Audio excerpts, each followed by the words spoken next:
आज के इस खास विश्लेषण में आपका स्वागत है। बिना वक्त जाया किए सीधे इस कहानी की गहराई में चलते हैं। तसव्वुर कीजिए एक ऐसी अंधेरी और सस्पेंस से भरी दुनिया का जहां एक बेहद कठोर साम्राज्य की बेरहम ताकत जंगल के एक खौफनाक और आज़ाद विद्रोह से टकराती है।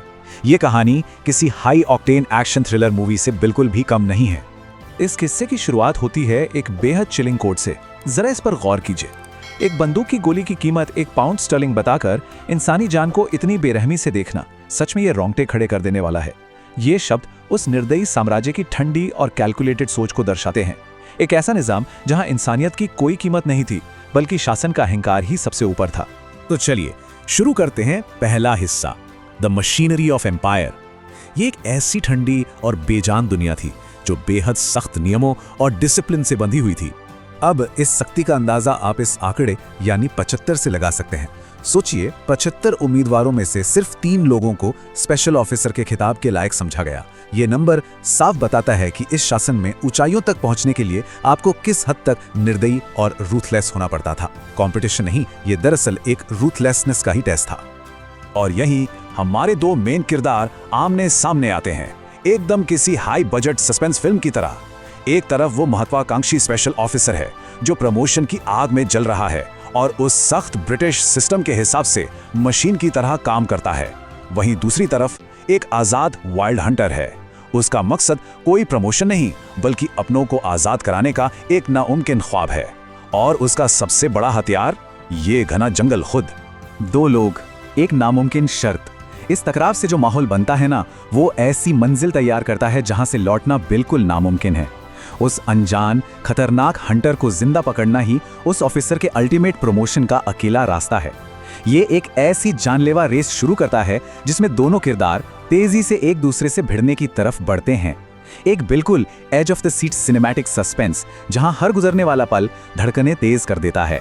कहानी अब एक नया मोड़ लेती है और हम आते हैं दूसरे हिस्से पर, द कोलिजन ऑफ वर्ल्ड्स। जंगल के उस घने अंधेरे से निकलकर हमारा सीन सीधे एक हाई सोसाइटी एस्टेट के चमचमाते और वाइब्रेंट माहौल में शिफ्ट होता है। अब इस शानदार पार्टी में जो ये डांस ऑफ होता है वो सिर्फ मनोरंजन के लिए नहीं था, बल्कि आने वाले विशाल युद्ध का एक बहुत बड़ा इशारा था। जरा ध्यान से देखिए इस फर्क को। जिसे ये साम्राज्य बेढंगा और असभ्य समझता था, उसी की अनटेम्ड और तेजी से धड़कती रिदमिक ऊर्जा उस सख्त फॉर्मल ब्रिटिश टैंगो के अहंकार को बुरी तरह से ध्वस्त कर देती है। ये बस एक नाच नहीं था, ये असली वाइल्ड ऊर्जा का एक एक्सप्लोसिव डिस्प्ले था। लेकिन उस जश्न और संगीत के बाद रियलिटी बेहद खौफनाक और डार्क मोड लेती है। गवर्नर की पत्नी के ये शब्द सुनिए। ये सार्वजनिक रूप से कोड़े मारने की मांग एक ब्रूटल स्पेक्टिकल थी। इस दरिंदगी का अकेला मकसद था विद्रोह की कमर तोड़ना और वहां खड़े आम लोगों के दिलों में हमेशा के लिए खौफ पैदा करना।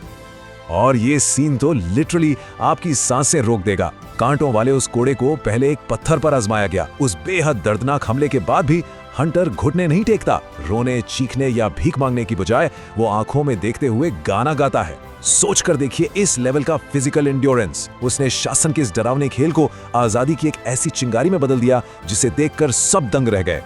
और अब आता है तीसरा और आखिरी हिस्सा, द जंगल अपराइजिंग।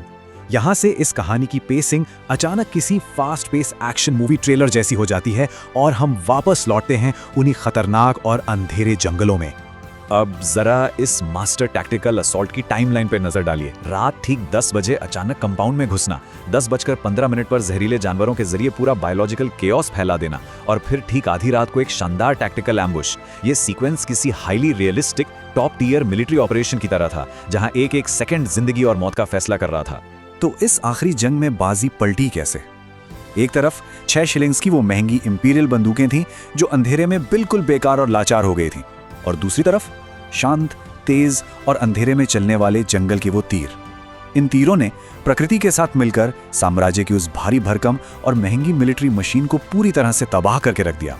तीर हर जगह से आ रहे हैं। ये शब्द उस भयानक डर और हेल्पलेस हालत को बयान करते हैं जिसमें इंपीरियल सेना फंस चुकी थी। सिपाही बुरी तरह घिरे हुए थे और कमांडिंग ऑफिसर चीख रहे थे कि जब तक निशाना साफ ना हो गोली मत चलाना। ये अंधेरे में खो जाने वाला खौफ सच में किसी डरावने वॉर सीन जैसा फील होता है। इस दिलचस्प और प्योरली सिनेमैटिक सफर के आखिर में हमारे सामने ये सबसे बड़ा सवाल खड़ा होता है, जब ऑपरेशन की उस ठंडी बेजान मशीन का सामना जंगल और प्रकृति की उस कभी ना टूटने वाली जिंदा शक्ति से होता है, तो असली ताकत आखिर किसके हाथ में आती है? यह हौसले, जज्बे और विद्रोह की एक ऐसी अनफॉरगेटेबल कहानी है जो यहाँ खत्म होने के बाद भी आपके दिमाग में लंबे समय तक जरूर बसी रहेगी।